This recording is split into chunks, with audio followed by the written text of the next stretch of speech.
One of the ideas that seems to be kind of fixed in people's minds is that the comic publishers are intentionally trying to sabotage sales, or at the very least, they're hiring people who do not bring in sales, but they're doing so for social reasons, for scorecard reasons, for social engineering reasons. And I get why people think that. I understand because you're trying to create reason out of something without all of the facts and all the understanding and all the motivations, and so that becomes a viable answer people come to. But it's not the correct one, or at least it's not necessarily correct. I want to break down some of the other reasons why this may happen. And keep in mind, it could very well be that there's some kind of master plot within these comic companies to do social engineering through creative freelance hires. It's likely, in fact, it's more likely that there's other things at work. So let's talk about that.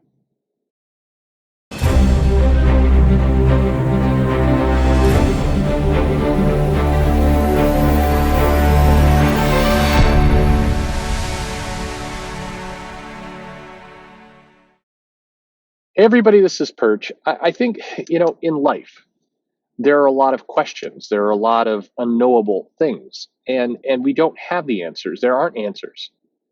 And so as people, we struggle to kind of find reason in this confusing world. And sometimes, we come up with theories, we run with those theories, we work with those theories, and then later it turns out that we were right, or maybe we were wrong. You have to start from somewhere, is the way I look at it. Where comics are concerned, I think that there's become, and it's all tied into everything else. It's become this narrative that at the big two at least, and the indies as well for that matter, that there's social engineering going on. That there's basically people that are getting hired not because they can sell, but because they are have the right politics, or maybe they have the right kind of demographics, or the right race, or the right gender, or the right sexuality, and so they're getting hired to do this. And this is a point of contention because there's people who very firmly believe that, who have listened to a million and one YouTube videos that are very, very firm on this topic. And then the other group who doesn't believe this is true, who believes that those people who believe that are, bigots and racists and all of those kinds of things. And I want to, for the moment, without weighing in, for just a sec before we get to the rest of it, I think both sides need to understand each other just a little bit. On one side, I think you have people who do not have all the facts. And so they're trying to, like I said at the beginning, they're trying to create reason out of things. They're trying to come up with the answers. And so they're jumping to conclusions. And that's not a bad thing. It's not a weird thing. It's not a normal thing. It's not a bigoted thing. It's somebody who's trying to formulate a conclusion, or it's somebody who's listening to someone who, frankly, in a lot of cases, is more effective at communicating than others, who's telling them this is the way it is, and it's locking in. On the other end, I think people need to realize that if you're within the industry, and particularly an industry that tends to underpay its people and has no long-term security, and you're kind of always wondering if you're going to get that next job, which is a reality, then you think you see this idea that certain people are hired because of these other traits as ludicrous. You see it as insulting because on one hand, you're maybe as a creator you're worried about getting that next gig, and then on the other hand, you're seeing these YouTube videos claiming that you've got a open door to write for the big two whenever you like because you're trans or whatever you are, and that's got to get you irritated. These are the two sides that are at war.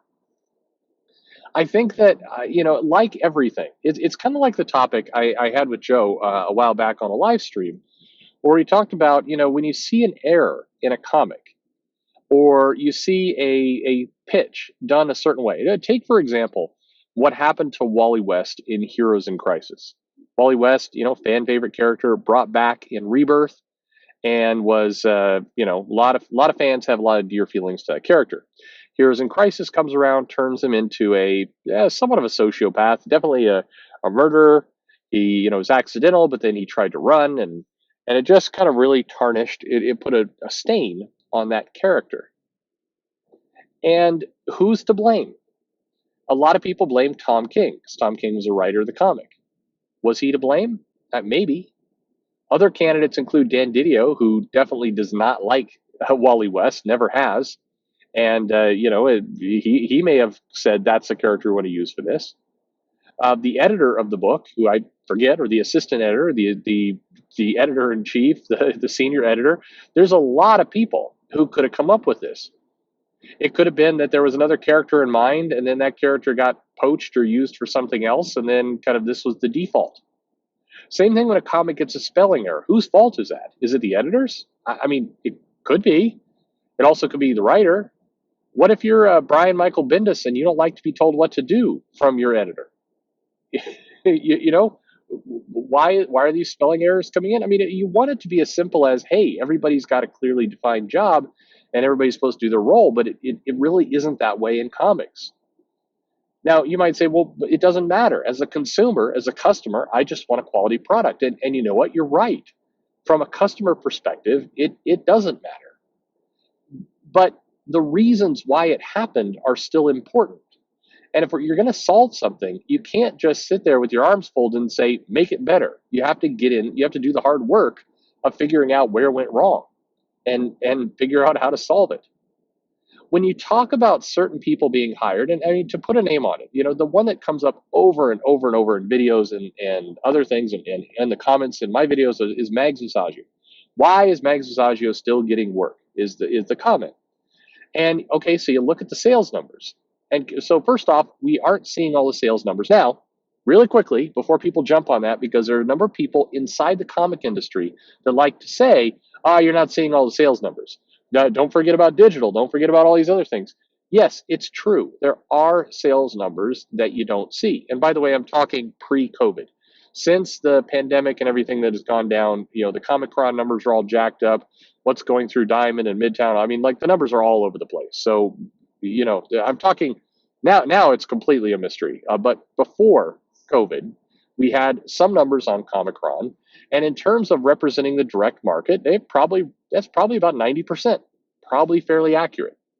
There's definitely more sales out there, but it's not like 3 to 4 times the sales. I've watched people go, "Oh, you're complaining that this title only sold 20,000 copies, but what we don't realize is that it's doing huge in trade paperback sales through Scholastic, and digital is 5x." No, it's not. You can actually see some of the Scholastic sales, and digital isn't 5x the cost of print. It's quite the opposite. It's about 1/10 is the estimate that we've heard. Some titles perform better than others. Yes, it's true. Miss Marvel and Captain Marvel perform better in digital than average. But average is about 1/10 of sales, which means Captain Marvel and Miss Marvel, the few times we've gotten a glimpse at those numbers from Comixology, still about 1/8 of print. It's not significant.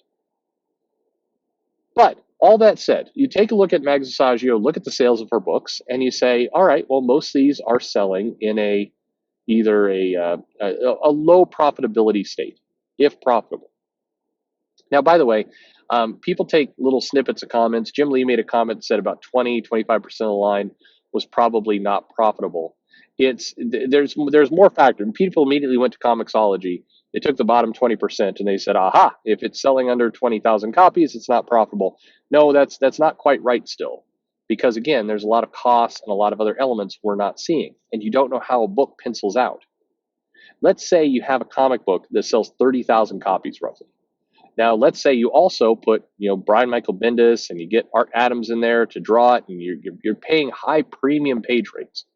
Your cost of putting that book together is going to be far more than, say, the Mags Massaggio on Eternity Girl. That's going to cost a lot less to produce. So Mags Massaggio Eternity Girl can pencil out profitable at 20,000 copies sold, whereas a Brian Michael Bendis Art Adams jam, selling 40,000 may break even. You might say, whoa, wait a minute. How could that possibly be? The rates, there is a wide range of rates. It's not like, hey, the low end people make 200 and the high end people make 250. Yeah, it's more along the lines of the low end people can make sub 100 and the high end people can make over 1,000. It's a much bigger range than that. So I'm just throwing these things out here as just, this is why it's a more complicated picture than simply, hey, 20,000 copy sold. That's the profitability line. It doesn't work that way. So, but again, the question: why does DC keep giving Mags Visaggio work if she's not a best-selling creator? Well, probably a lot of reasons. She's easy to work with. Is what we've heard internally. I know people are like, but look at her Twitter feed. I mean, I guess sure, but again, her Twitter feed apparently is not indicative of her email and communication skills with these companies. Inside the company, she's apparently easy to work with. She is very effective at pitching her content. She does a good, clean pitch. Again, you've heard that. I've heard that over and over and over with editors. She's usually available, easy to work with, and by that I mean, in a lot of cases, these comics are not well planned out. It's not like the editors are have this well orchestrated slate of things going on. Quite the contrary.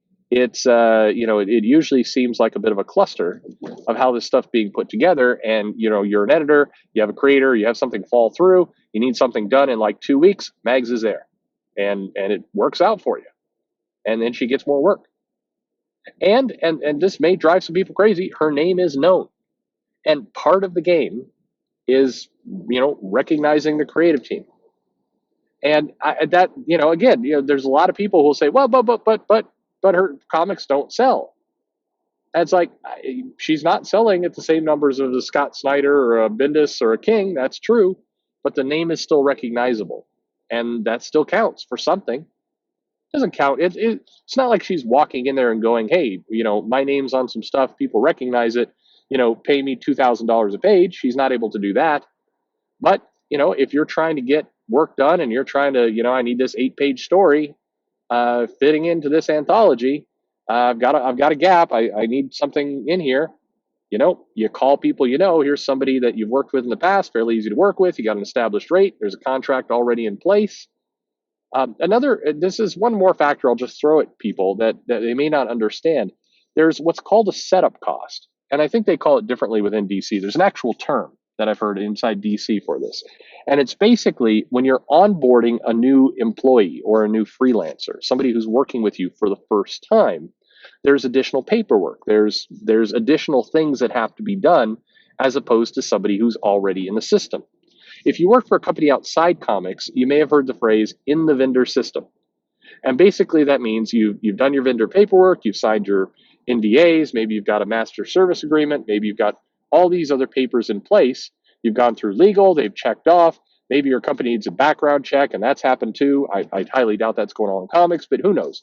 You basically have gone through all these steps, and you're in the system. If you're an editor with frankly not a lot of power or a lot of time or a lot of organization, and you need to quickly pull somebody onto your book, you're going to take somebody who's already in your vendor system. That definitely goes on in Marvel and DC, and once you're in, you can get repeat work. It's harder for somebody new to start, but once you're in, you're in. That's why a lot of creators will do work extremely cheap just so they can get in the system. Once you have that foot in the door, that's good news for you. Now, bad news, if you got your foot in the door with a really low rate, now you've got a battle on your hands raising your rate, but that's a different story for another day. But these are all part of the reasons why some of these people get work. Now, again, the elephant in the room is always, well, wait a minute, Mags is a very recognized trans creator, and inclusion, and we hear diversity, and people give these statements about needing to do more for diversity, more for all these types of different lifestyles, different genders, different all the rest. So that has to be an impact, right? It's like that. Because look, we're seeing Daniel Cherry say he wants an inclusive, diverse workforce or an inclusive, diverse audience. So of course they're going to hire the person who's trans. I mean, maybe. I'm not saying no. I'm not saying that this isn't a factor. It could very well be a factor. But I will also tell you, remember everything that I've been saying up till this point about being organized and how it works inside and how these things all happen. I want you to picture for a moment some editor at DC or anyone being organized enough to have some like weird little kind of social dynamic scorecard going on, and being like, okay, I've got 2 trans creators, I've got 4 African Americans, that's 15% of my workforce, and over here I've got 1 Asian person. Does that count? I'm not sure. I need a Latino. I've got 5 women. They're not keeping track of this stuff like that. They're not. I mean, I can tell you hands down, they're not only are they not doing it, they're not even remotely organized to do this. No, not even Sana Amanat with her all-powerful social justice powers does not have the organization spreadsheet of how this stuff's being hired. It sounds nice as a theory. YouTube videos like to talk about it, but it's not done like that. What is far more likely is that you've got somebody and there's an editor, they're behind, they're trying to throw somebody on a project, they're going to reach into the company Rolodex, they're going to pull out somebody they know, and in a lot of cases, like in the case of Mags or others, they have friendships with people inside the company. I won't. And now here's where another factor is certainly there's a fine balance. If you are a creator and you're known for being able to kind of fly off the handle or have influence outside of comics, and what I mean by that is not fly off the handle, but just be able to kind of rally people to kind of like Gail Simone did with the women in refrigerators stuff of like, hey, I'm making sure I'm keeping comics honest.